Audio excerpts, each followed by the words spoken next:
When you hear the sound of the bell, you know you're in the championship rounds with King Amina Vesic. So let's get to it. Got to get into a fight week recap, of course, starting off with the Mayer Ryan controversy debacle. Suffice to say, I am one of many, apparently, that agree that the WBO should order an immediate rematch. I think that's the right course of action. Obviously, I believe it's sour grapes for Mayer to, refuse a rematch when, Ryan basically brought you back from the dead, 0-2 skid, and you were given an opportunity. And, one thing I can say about on the men's side, it should be in boxing, period. I thought, they figured like we get these opportunities, eventually we work together. They show respect after the fight, but I guess it just has to do with the character of the individual. So we'll see how the WBO and both the promoters, because as my good man Terry Strawson pointed out, the promoters are the ones that really have control over this. And if the dollars made sense despite of or because of all the drama, the rematch will happen sooner than later. But if not, I'm not mad at Mayer and Jonas rematch. Now his belt's on the line, so not mad at that at all. Again, I'm a fan of boxing. I'm a fan of many fighters, but I don't let it obscure my view of what's happening in this thing of ours. Also happening, or what happened in this thing of ours over the weekend. Terri Harper, yeah. Um, Old school, man. She said, I ain't going back to that chip shop, ladies and gentlemen. And she pulled off the upset over the young charge in Rhiannon Dixon. Dixon fought well, but just couldn't escape the veteran tactics. It was a unanimous decision. It was a lesson, and Dixon will be back. Um, maybe uh as far as Harper, that is, because she's also vacated that 154 strap, which helps Mary Spencer um put a target on her back since she lifted that 154 title from Naomi Manez. Now she'll be the full WBA champion and try to circle back the wagons for my girl Femke Hermans. We'll see how that turns out. But not going all over the place. Let's bring it right back to Harper. Harper's serious at 135, and obviously Matchroom may consider making the in-house unification, but I don't like the prospect of Caroline Dubois being left out of that equation. So, um, Harper and Dubois, that is a high level chess match, Or we go ahead and make Ferreira and Dubois, and the winner gets Harper. Let Harper rest on her laurels for a minute. Three division champion? Come on now. Come on. That's fucking awesome. So salute to Terri Harper. And by the way, no, just I happen to think she's got the cutest little nose. Um, she's a cutie. Something cute about her. Cute, cute, cute. Speaking of, and not to use the word disparagingly, but I would say a cute, get it? A cute occurrence for Alicia Bumgarner versus Delphine Persuna. No contest? Like, but we saw which direction the fight was going. So despite um what's on the record officially, we know Bumgarner was looking to throw leather. And I mentioned Caroline Dubois because after the Bumgarner fight, Caroline Dubois said she'd love to have that fight. But Caroline did recognize she probably needs that full WBC strap to entice Bumgarner. Bumgarner's an undisputed champ. The one piece of leverage that is available, though, is that, there's not left at 130. Not much going on at 130. 135 is pretty, hot. I just said Rhiannon Dixon, Um, Terri Harper, Beatriz Ferreira, Jessica Camara. You know what I'm saying? Like 135 is all right. Um, but 130 is kind of, so I think it would be in Bumgarner's best interest. Yeah, you got to keep your belts and defend whoever comes along as mandatories, but you might have to concede a bit of something in order to make the big fight that you encouraged Eddie to secure for you. So we'll see how that turns out. Could you see her moving up to 140? Anybody? I think she can, but I don't know if I want to, but could be, could be. Let's just think about it and think about 140. I'll talk about that later. But for now, let's go back to the weekend recap. Leanna Cruz. This is an important fight to talk about in a division that's I told you a few weeks ago it's heating up. Leanna Cruz defeated Maylis Gangoff by unanimous decision. I heard there was some unsavory behavior, if you will, on behalf of Leanna Cruz. Um, See, I'm more the Chris Eubank type. I like parliamentary procedure. You know what I'm saying? I don't like fucking around because when it's time to fuck around, I fuck around. That being said, maybe there were some antagonistic behaviors or whatever, but all of that culminated into someone that I think can relate to my mentality and sentiment because, as she said, when she speaks, she's got something to say. And I'm talking about one you've heard me speak of her name, Jasmine Artiga, Tampa, Florida's own. Yes, she didn't appreciate the behavior from Cruz. I know there may be some rivalry. So, the Bumblebee versus the animal. Let's go. All right. And Artiga is appealing to the WBA and their historic legacy and kind of insisting that they won't really appreciate a title holder for their sanctioning body behaving in such a way. So very honorable approach. And listen, Artiga's definitely ready for the smoke. So I'm ready for her to get an opportunity. And Cruz, listen, Cruz is becoming high profile. Um, I guess establishing herself as more of the bad girl instead of just the pretty face. So maybe she's gonna be the Krishan Rock. I won't put that label on her, but Krishan Rock's sister, I heard she could squabble a little bit, but nonetheless, that is a rivalry that could happen.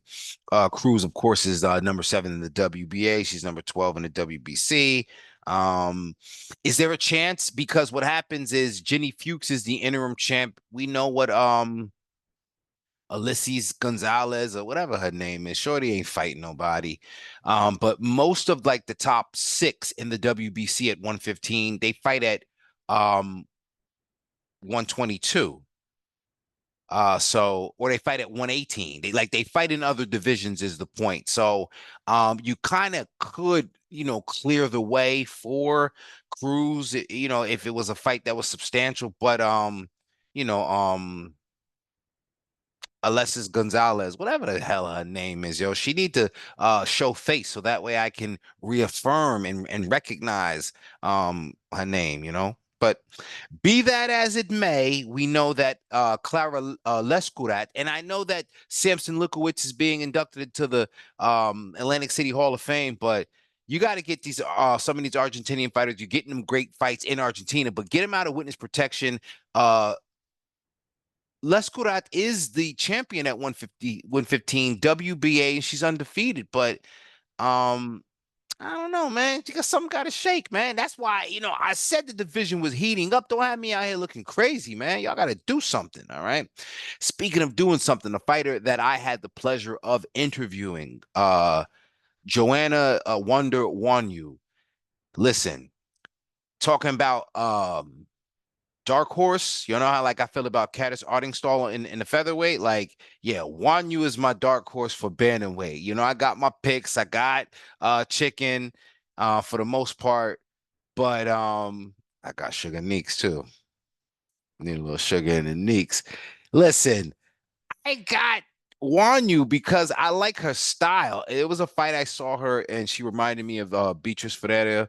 That kind of brawler style, but she's such a skilled technician. She can do a lot, and probably the more skilled or the most skilled between, as I'll call them, the top 3 or of this new bantamweight crop. And I'm talking about Bree Howling, Brittany Sims, and then adding Wanyu to that equation. Having competed for those Commonwealth titles and those European titles, I think that puts her ahead of her peer group, although, some may suggest that there's a little bit more natural talent with Sims, and then someone may suggest there's a little bit more flash and finesse with Howling. I'm riding out with Wanyu. So I'm hoping that these 3 or something has to happen because the bantamweight division's already tied up. We know it's happening. So let's see something matriculate for all 3 of these ladies. All right. Now, Let's talk about some honorable mentions. Shout out to Tycee Gallagher. She retained her Commonwealth title via unanimous decision. Ebony Jones, I believe she picked up a Commonwealth title. Um, she's at what is she, featherweight? Domestic title. Kudos to her. Um, big fight announcements. Oh no, I gotta hold on right quick. Stephanie Simon, featherweight prospect. She made her pro debut. She also helped Sandy Ryan get ready for the Michaela Mayer fight. Um, Olympic boxer, never got a chance to compete in the Olympics, former Marine, woman has a great backstory, and she's a hell of a competitor. Love her energy, love her intensity, love her dedication. So guys, tune in and go check out, find out exactly who Stephanie Simon is. All right, so she's going 1-0. Crystal Rosado, she's been hanging out, hanging close with Amanda Serrano. Serrano doing a good job of being a steward of the sport and bringing Rosado along. Rosado, she'll be back in action October 11th, I believe. So she's 4-0 and she is getting that visibility. So kudos to Amanda Serrano and Crystal Rosado. Now, some big fight announcements, all right? Big fight announcements. Man, they done made Gabriela Fundora versus Gabriela Celeste Alaniz or Chucky Alaniz. Yeah, this is for undisputed. I'm finally gonna take it easy. And I only chide competitively. I ain't trying to, give the girl a hard time. But listen, if you a champ, this is what I do. I'm ticking all the boxes and I'm seeing who's doing what. And I just needed to see this bout happen. I'm so glad it's happening. I believe it's happening November 2nd in Las Vegas. Um, the unified champ in Alana. She's got the WBC, WBO, and WBA. Meanwhile, Fundora is the IBF champ. I'm not making an early pick just yet. Drag this one out. Also, dragging it out a bit. Chantel Cameron's got to wait because Katie Taylor and like Caroline Dubois waiting for Katie Taylor to do something. So Chantel Cameron, in the meantime, is defending her WBC. She's like David Benavidez now. She's defending her WBC interim title against Patricia Berghult out of Sweden. Should be a good bout. I believe Berghult only has one loss. Who's her only loss to? Natasha Jonas. And she's got a great win over Hannah Rankin. We know Chantel Cameron's only non-loss was via robbery to Katie Taylor. And Chantel Cameron has a very distinguished career, former undisputed 140-pound champion, 19 wins, man. Listen, in women's boxing, that is a very high number. Plus, she's got a few title defenses in there. So Chantel Cameron, El Capo, she is definitely the boss. So excited about that bout. That is also happening on November 2nd. So, that's action in the future further, but coming up this week, fight week, which should have been the eve of Ellie Scottney versus Mea Motu out of New Zealand. Motu's the IBO champ. Scottney's the unified champ. That's not happening. Scottney suffered an injury, so you got Shotgun Shannon O'Connell coming up. She fought at 118 previously, bantamweight, so she's coming up to challenge Mea Motu. That's on the undercard of the Janet Beck and some other guy's card from Australia. So also you got Mikiah Kreps. I believe this is on the ESPN ringside or ESPN knockouts card on a Friday night. So be sure to check it out. A great bout. Listen, Niagara Falls, New York, Mikiah Kreps. She's in there against a former title contender, Mayerlin Rivas. And Kreps is only 8-0 with 3 KOs. So she's moving like one of the UK girls. I love it. I love it. I love it. And Kreps, she gets down for her. So this should be a great opportunity. Again, a great name to put on your resume. Rivas, yes. She lost to former WBA champion Erica Cruz Hernandez. And she fought to a technical draw to the current WBA champion Nazarena Romero. and then they end up fighting, no, that was somebody else. But yeah, she was scheduled, Rivas, that is, was scheduled to fight. I don't know how she ended up with Kreps or Kreps ended up with Rivas, but this should be a pretty good bout. So tune in to that. And I think also featured on that card, you have I believe she's from California, Brooke Sabrian. So check it out, check it out, check it out. Lots of stuff. Lots of stuff to look forward to. Lots of stuff that happened. I felt like that was a lot of information. So take your time going through it. Share this information with others. Thank you for sharing your time with me because without you guys, there is no me. And yeah, man, go ahead and check out that interview. I got two great interviews up. Terri Strawson out of British Columbia, Vancouver. Yeah, man, good guy, good guy. Um, and like I said, with Joe Wanyu, that is a pretty good interview, and I'm looking forward to see her career rise. As so, I'm looking forward to seeing you guys another time. That's all for today. Thank you for joining me. Appreciate you as always. Share, drop a like, yada yada yada. Appreciate you as always.